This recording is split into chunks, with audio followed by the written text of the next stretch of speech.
Butterfly, hip fat reduce exercise,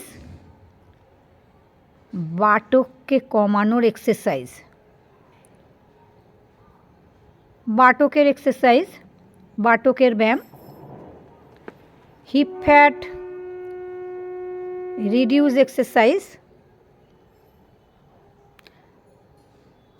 butterfly.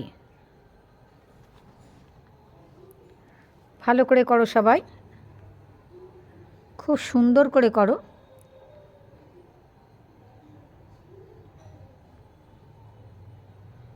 Heap ফ্যাটের exercise, শরীর হাত পা সরু কিন্তু হিপ এবং বাটক প্রচণ্ড ভারী। শরীরের গঠন এক একজনার এক এক রকম হয়, কারুর বাটক ভারী, কারুর থাই ভারী, হাত কোমর পিঠ এক্সট্রা ফ্যাট শরীরের এক একটা জায়গায় লাগে। আজ আমাদের এক্সারসাইজ হচ্ছে হিপ ফ্যাটের। Hip fat reduce exercise, extra fat, বাটকের ব্যায়াম, বাটককে কমানোর ব্যায়াম। বাটারফ্লাই, ভালো করে করো, ভালো করে করো।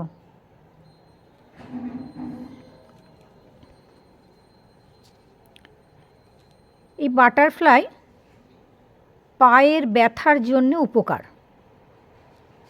প্রতিদিন বাটারফ্লাই, ডলি ঠিকভাবে করো। প্রতিদিন বাটারফ্লাই সারাদিনের মধ্যে যদি 10টা মিনিট তোমরা করো, extra fat, thigh fat, hip fat পায়ের ব্যথার জন্য উপকার পাবে। সাথে সাথে থাইতেও এক্সট্রা ফ্যাট লাগে, থাইয়েরও এক্সারসাইজ, সাথে সাথে হিপের এক্সারসাইজ। সোজা হয়ে বসো,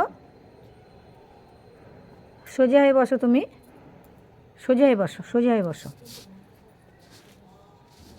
কোমর সোজা, কোমর একদম সোজা, কোমর টান। যখনই ব্যায়াম করবে, প্রাণায়াম, আসন যেটাই করবে কোমরকে সোজা করে করবে। কোমর যখনই সোজা করে করবে তখন তুমি উপকার 100 ভাগ পাবে, কোমর ভেঙে না। খাওয়া ওঠা আসন,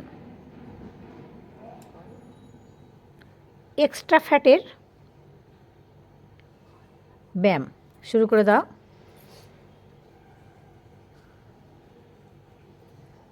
সোজা মুখটা এদিকে সামনে রাখো,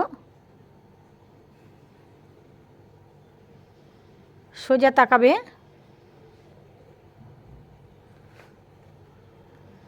খুব ভালো হচ্ছে।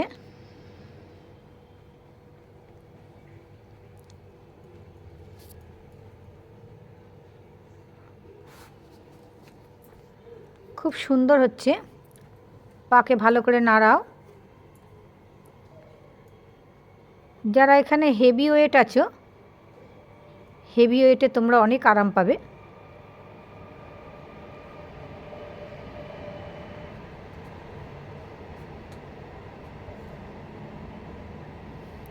বাটকের ব্যায়াম,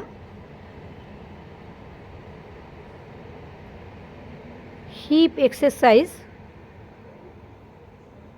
extra fat, thigh fat, hip ফ্যাটের এক্সারসাইজ।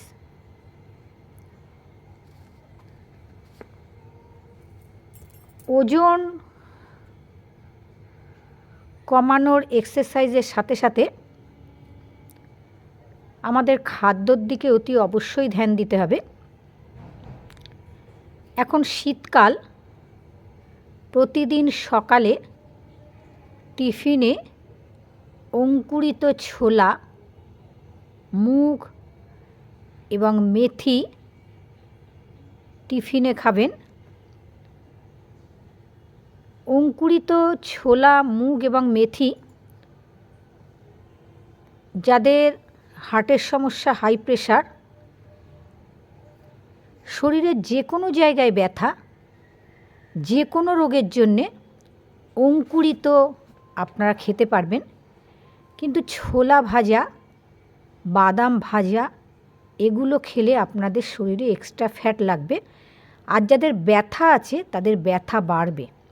কিন্তু আপনারা যদি সারা শীতকালে প্রতিদিন সকালবেলায় টিফিনে যদি অঙ্কুরিত রাখেন খাদ্য তালিকার মধ্যে, তাহলে কিন্তু আপনাদের ব্যথা কমবে এবং শরীরের কিন্তু সাথে সাথে ওজনও কমবে। তাহলে আপনি রোজ এক্সারসাইজ করছেন, সাথে খাদ্য ঠিক রাখছেন, সাথে সাথে কিন্তু আপনাদের ওজন অনেক কমবে এবং ব্যথা আপনাদের কমে যাবে। শীতকালে যাদের ব্যথা আছে তারা অতি অবশ্যই গরম জল খাবে এবং গরম জল। বাটারফ্লাই প্রতিদিন দিনে 2 বার করে করবেন, সকাল এবং বিকেল। সকালবেলা যখন করবেন এই বাটারফ্লাই এবং এক্সারসাইজ করার আগে 1 গ্লাস গরম জল খাবেন। বিকেলবেলায় যখন করবেন লাঞ্চের পরে 5 ঘন্টা গ্যাপ দিলে খুব ভালো হয়। আপনারা 4 ঘন্টা দুপুরের খাওয়ার 4 ঘন্টা পরেও করতে পারেন। এখন শীতকাল মানেই গ্যাস, অম্বল, খাওয়া, কফি, অনেক কিছু শরীরের অনেক জিনিস শীতকালে। আমাদের যে 6টা ঋতু আছে, অন্যান্য ঋতুর থেকে শীত ঋতুতে খাদ্যটা একটু অন্যরকম হয়। ব্যথাও প্রচুর মানুষের বাড়ে শীতকাল আর বর্ষাকালে। যদি প্রতিদিন হলুদ, মেথি এবং শুঁট হচ্ছে আদা শুকনো, যারা অতিরিক্ত ব্যথা যন্ত্রণায় কষ্ট পাচ্ছ, হলুদ নেবে, শুকনো হলুদ 50 গ্রাম, একটু থেতো করে নেবে শিলে, থেতো করে নিয়ে মিক্সির মধ্যে গুঁড়িয়ে নেবে। 50 মেথি নেবে, মিক্সির মধ্যে গুঁড়িয়ে নেবে।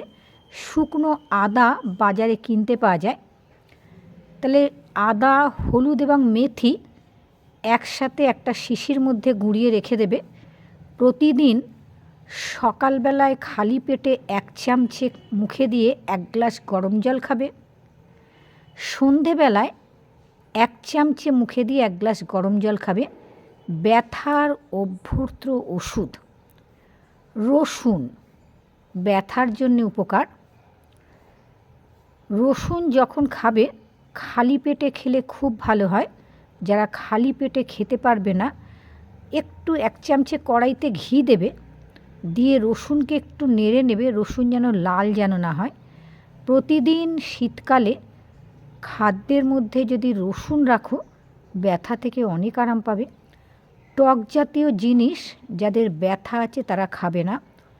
টমেটো, লেবু, তেঁতুল, কামরাঙা, কোনো টক জাতীয় জিনিস ব্যথাতে ক্ষতি।